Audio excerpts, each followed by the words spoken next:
अगर दामिनी की माँ आपकी बात मान चुकी होती या मानने वाली होती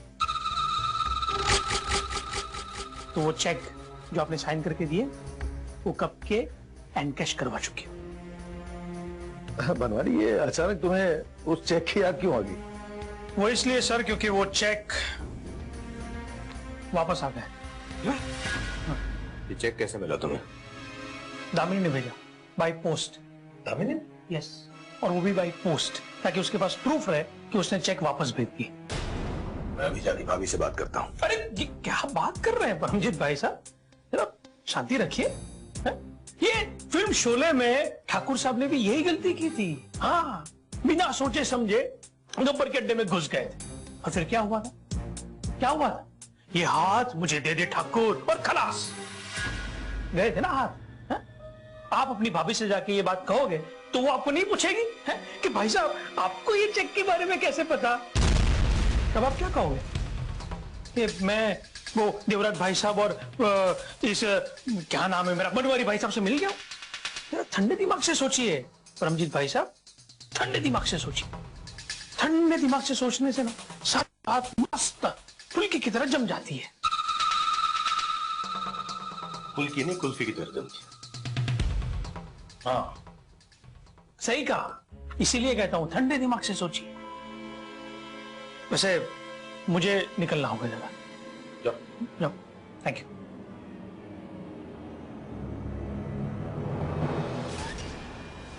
अभिजीत, ये जो कह के गया है ना, बहुत ही पते की बात कहकर गया है। जरा सोच कर देखो, चेक रचना के पास था और भिजवाया है दामिनी ने। कहीं मां और बेटी की मिली भगत तो नहीं है? देवराज साहब, ऐसे भी इस चेक की डेट निकल चुकी है। अब हमें नए तरीके से डील करनी होगी।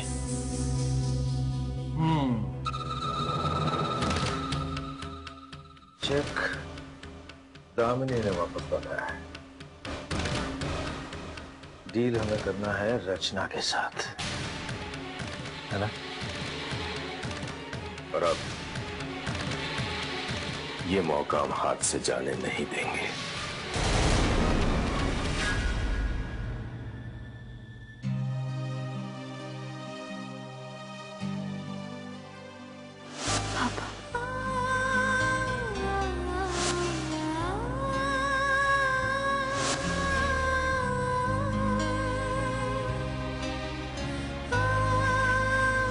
तो आखिर तुम हमें छोड़ के चली जाओगी।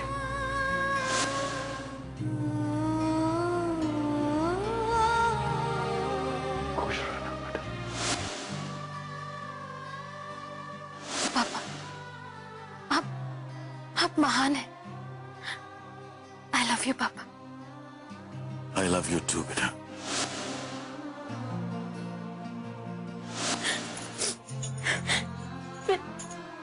मैं आपको छोड़ के कहीं नहीं जाऊंगी। दामिनी, दामिनी, आंसू किसी भी समस्या को हल नहीं कर सकते, और ये बात मुझसे ज्यादा तो तुम अच्छे से जानती हो। समस्या तो दूर होती है हिम्मत से, कोशिश से और अच्छी आशा से। चलो, तुम मेरे साथ चलो। देखो, तुम अपने आप को कुछ दिनों तक पत्थर कर लो और बिना किसी से कुछ भी कहे तुम मेरे साथ चलो। फिर देखो कैसे वो पागलों की तरह तुम्हें ढूंढने निकलती है। नहीं पूर्णिमा, मम्मी परेशान हो जाएंगी। नहीं दामिनी, तुम फिक्र मत करो, वो ज्यादा परेशान नहीं होंगी। हाँ, वो पहले सबके घरों में जाएंगी, लेकिन फिर तुम्हें ढूंढते हुए तुम मेरे यहाँ आ पहुंचेंगी। उस दिन तुम उन्हें पूछना कि क्यों निकली है वो तुम्हें ढूंढते हुए।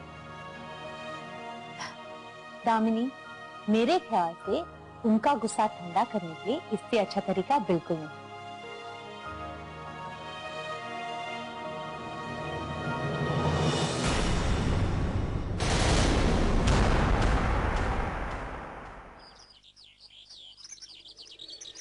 मेरी तो समझ में ये नहीं आ रहा है कि अगर अगर अमृता जी का फोन आया तो हमने क्या जवाब देंगे? देखो बेटा, मेरी बात समझने की कोशिश करो, गलत मत समझना। मुझे तुमसे कोई शिकायत नहीं और ना ही तुम्हारे यहाँ रहने से मुझे कोई तकलीफ है। लेकिन बेटा, शादी के बाद अगर बेटी खुशी खुशी अपने मायके आती है ना, तो एक दिन क्या, एक महीना भी रहे ना तो कोई फर्क नहीं पड़ता। लेकिन अगर अपने ससुराल वालों से मन मुटाव करके आती है तो एक दिन भी एक महीने के बराबर लगता है। सर पे हमेशा तलवार लटकती दिखाई देती है। क्या कह रही हो तुम? आप चुप रहिए। आप इसे समझाने की वजह से शह ले रहे हैं।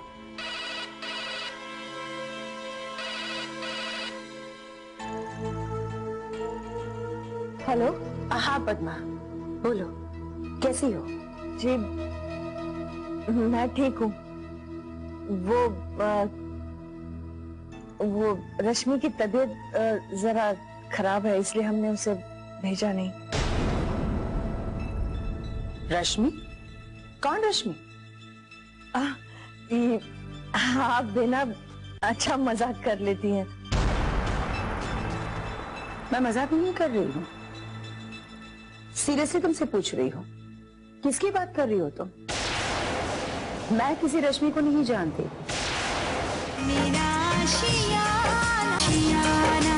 सीरियसली तुमसे पूछ रही हूँ, किसकी बात कर रही हो तुम?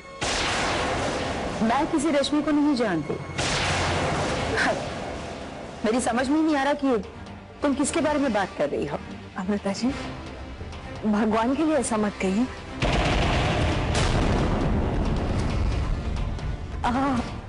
ऐसा मजाक मत कीजिए, हम किसी को मुंह दिखाने के लायक नहीं रहेंगे। ये तो तुम्हें उस दिन सोचना चाहिए था, जिस दिन मैंने तुमसे कहा कि अगर रश्मि अगले दिन घर नहीं आएगी तो उसे यहाँ भेजने की कोई जरूरत नहीं है, उसे अपने पास ही रख लो। कहा था ना पद्मा, मुझे तुमसे ये उम्मीद नहीं थी। नहीं अमृता जी, वो मेरी तो समझ में नहीं आ रहा। मुझे तो बात करो। हेलो अमृता जी, मैं देवराज बोल रहा हूँ। हाँ बोलिए, कैसे हैं आप? हम तो ठीक है, हमें कुछ नहीं हुआ, लेकिन रश्मि की तबीयत थोड़ी खराब है, इसलिए हमने सोचा कि तबीयत ठीक होने के बाद उसे हम भेज देंगे आपके यहाँ। क्यों? क्या हमारे यहाँ कोई डॉक्टर नहीं है? या आपने ये भी सोच लिया कि हम अपनी बहू को किसी डॉक्टर के पास नहीं ले जाएंगे ट्रीटमेंट के लिए? ये कैसी बातें कर रही हैं आप? अब बात चाहे कैसे भी हो, लेकिन अब हमें रश्मि की कोई जरूरत नहीं है। आप उसे अपने पास ही रख लीजिएगा। कहीं आपने ये तो नहीं सोच लिया कि दवा की जगह हम उसे जहर खिला देंगे? अरे क्या कह रही हैं आप? खामखा बात को अलग मोड़ पर ले जा रही हैं। देखिए, मैं बात को बढ़ाना नहीं चाहता हूं, लेकिन समझ लीजिएगा कि मैं बात को बढ़ाना चाहती हूँ। नमस्ते। हेलो हेलो अमृता जी, दिखा दी अपनी औकात। क्या कहेगी? बात को बढ़ाना चाह रही है खामखा। एक काम करो, रश्मि यहां से नहीं जाएगी, यहीं रहेगी। ये क्या कह रहे हैं आप? मैंने आपसे पहले ही कहा था कि इसे घर वापस भेज दीजिए, पर आपने मेरी बात नहीं सुनी। बर्बाद कर देना मेरी इस बेटी का घर भी। क्या कह रही हो तुम? हाँ? चुप रहो। मैं चुप नहीं रहूंगी। मैं बस इतना चाहती हूँ कि मेरी आंखों के सामने मेरी बेटी का घर बस जाए। मुझे अच्छी तरह पता है तुम क्या कहना चाहती हो। अगर आप समझ रहे हैं तो ये क्यों नहीं समझते कि जरा सोचिए लोग क्या कहेंगे, कैसे बातें करेंगे। अरे लोग क्या कहेंगे क्या नहीं कहेंगे, मुझे इससे कोई लेना देना नहीं है। लेकिन मुझे देखो, बहुत हो गया, आप बस करो। मैं अपनी बेटी का घर बर्बाद होने नहीं दूंगी, और वो भी सिर्फ आपके देश की खातिर। पद्मा, मामा जी, रहने दीजिए, आप लोग चिंता मत करिए। मेरे लिए और परेशान होने की जरूरत नहीं है आप लोगों को। मैं अभी अपने घर चली जाऊंगी इसी वक्त। नहीं नहीं, तुम कहीं नहीं जाओगी, तुम यहीं रहोगी। नहीं मामा जी, मैं आप लोगों के बीच झगड़े का कारण नहीं बन सकती। रश्मि,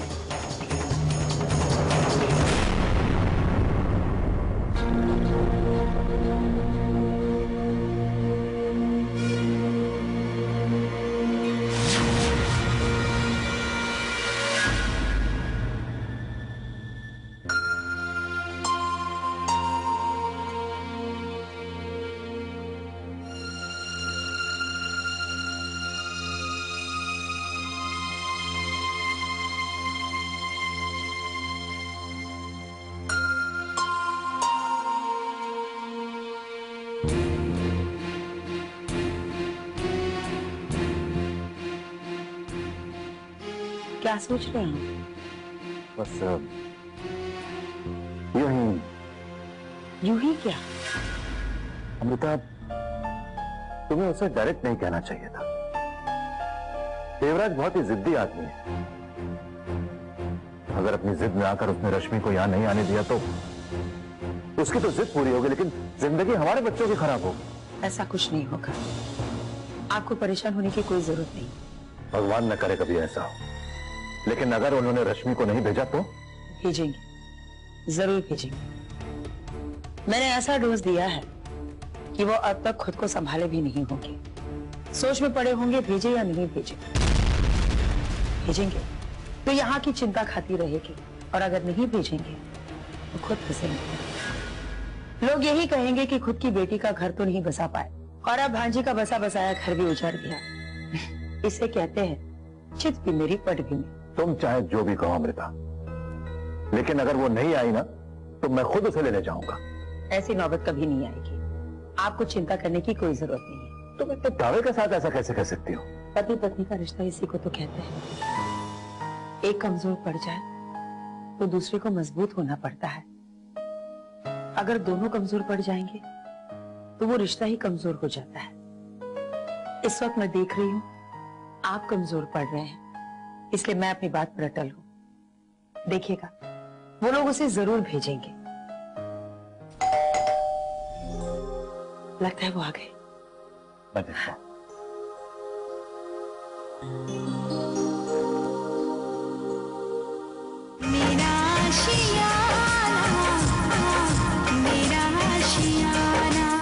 लगता है वो आ गए। मैं देखता हूं।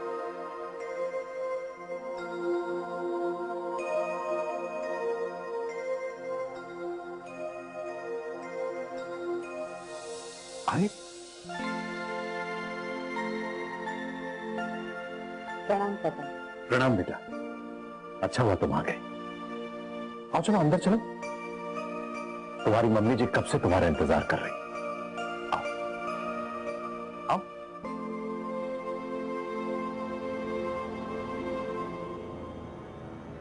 नमस्ते मम्मी जी।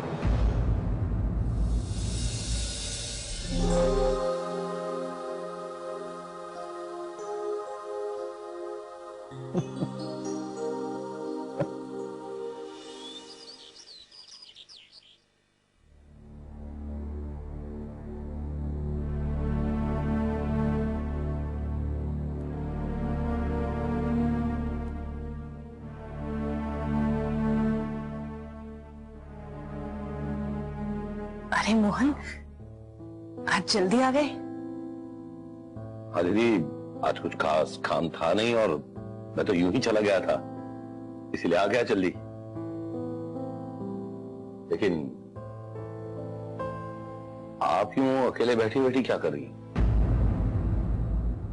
कुछ नहीं, बस बैठे बैठे सोच रही थी अब तो सारी जिंदगी ऐसे अकेले ही गुजारनी है। धीरे धीरे आदत हो जाएगी। दीदी आप ऐसा क्यों सोचती रहती? आप अकेली कहाँ है? मैं हूँ, दामिनी है। उसका तो नाम भी मत लेना मेरे सामने। जिस माँ ने उसे 9 महीने अपनी कोख में रखा, उससे इतना प्यार हो गया कि जिस माँ ने उसे पाल पोस कर इतना बड़ा किया, उसे भूल गई वो। अरे पैदा करने में तो एक बार तकलीफ होती है, लेकिन पालने पोसने में पूरी जिंदगी। दीदी उस बेचारी ने आपका साथ कहाँ छोड़ा? हर सुख दुख में आपके साथ रही। यहां तक कि आपके बेटों ने जितना साथ नहीं दिया उतना साथ आपको दामिनी ने दिया है। और फिर भी पता नहीं आपके दिमाग में ये सब बातें कौन भरते रहता? कोई नहीं भरता है मोहन। मैंने खुद अपनी आंखों से दामिनी को देवकी की सेवा करते हुए देखा है, और कितनी बार तो वो देवकी के लिए मुझसे लड़ चुकी है। फिर मैं किसी की बातों में क्यों आऊंगी? दीदी आप ही के दिए हुए संस्कार दामिनी में, और इसीलिए वो हर किसी की सेवा मदद करती रहती। आप बताइए, आप ऐसी नहीं है क्या? लेकिन मेरी 2 माँ नहीं थी। दीदी दामिनी की भी नहीं है, वो दिल से तो आप ही को मां मानती है। और जो वो देवकी के साथ करती थी उसका क्या?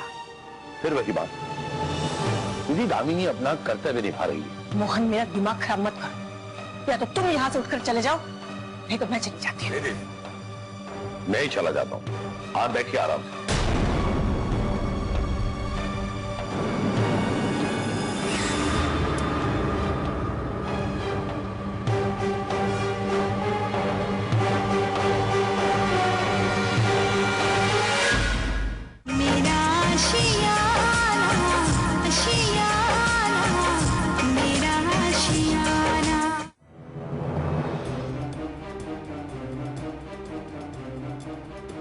आप क्या समझा रहे हो मुझे? दीदी मैं कुछ समझाने नहीं आया, मैं पूछने आया हूं कि दामिनी कहाँ है। होगी बेडरूम में या रसोई में कहीं। दीदी मैंने पूरा घर छान लिया, दामिनी कहीं पर भी नहीं है। तो फिर वो गई होगी अपने फुटपतिया माँ के पास।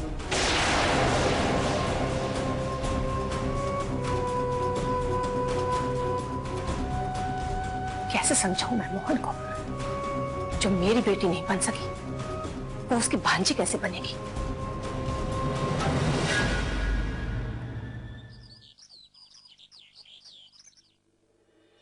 अच्छा, अब मुझसे तेज भागो।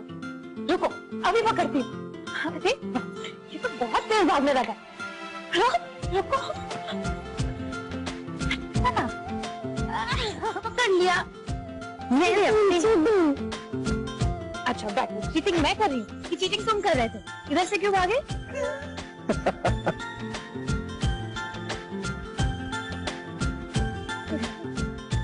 हमेशा भागता रहता है। चलो बेटा, अब आंटी को छोड़ो। मैंने कहा पकड़ा है, आंटी ने मुझे पकड़ा है। चलो आरो बेटा, अब बहुत हो गई खेल कूद, चलो थोड़ा सा नाश्ता कर लो। नहीं, मुझे नहीं चाहिए। ठीक है, कोई बात नहीं। देखा दामिनी, इसको बिगाड़ने में इन्हीं का हाथ है। चलो कम से कम तुम नाश्ता कर लो, मेरा पेट तो इसकी बातों से ही भर गया। तो फिर और के लिए? हाँ? अरे दामिनी तुम खाओ, अगर तुम इसकी बातों में लगी रहोगी ना तो वाकई ये तुम्हें खाने नहीं देगा। अच्छा दामिनी ये बताओ, मैं खाने में क्या बनाऊं? अब कुछ नहीं पुण्या, मैं तो बस हालचाल जानने चली आई थी। दामिनी, फिर भी मैं तुमसे ये नहीं पूछ रही कि तुम्हें कैसे आना हुआ, ये ऐसा पूछ रही है कि तुम खाने में क्या खाओगी। और अगर तुमने खाने के लिए मना भी किया ना तो हम तुम्हें यहाँ से बगैर खाने के जाने नहीं देंगे। है ना? अच्छा ठीक है, फिर खाना मैं बनाऊंगी। बिल्कुल नहीं, तुम आराम से बैठो। पूर्णिमा, अगर तुम चाहती हो कि मैं बार बार आऊं तो तुम्हें मेरी बात माननी होगी। नहीं, हाँ। अच्छा ठीक है, प्रेम से पूछते हैं। बताओ प्रेम क्या करें? अरे भाई एक मिनट, आप मेहरबानी करके अपने फैसले खुद कर लो, मुझे मत घसीटो बीच में। अच्छा बेटे आप बताओ, आंटी को मम्मी के साथ काम करना चाहिए ना? नहीं। देखा, नाउ दिस इज फाइनल। हम आर्यन की बात को तो बिल्कुल नहीं टाल सकते। तुम्हें आर्यन की बात माननी ही पड़ेगी। जाइए, अब हम आपसे बात नहीं करेंगे। बात करने को कौन बोल रहा है? मैं तो खेलने को बोल रहा हूँ। बदमाश। आरू बेटा भाग जल्दी से, नहीं तो आंटी छोड़ेगी नहीं तुझे, भाग। रुक बदमाश, अभी बताती हूँ।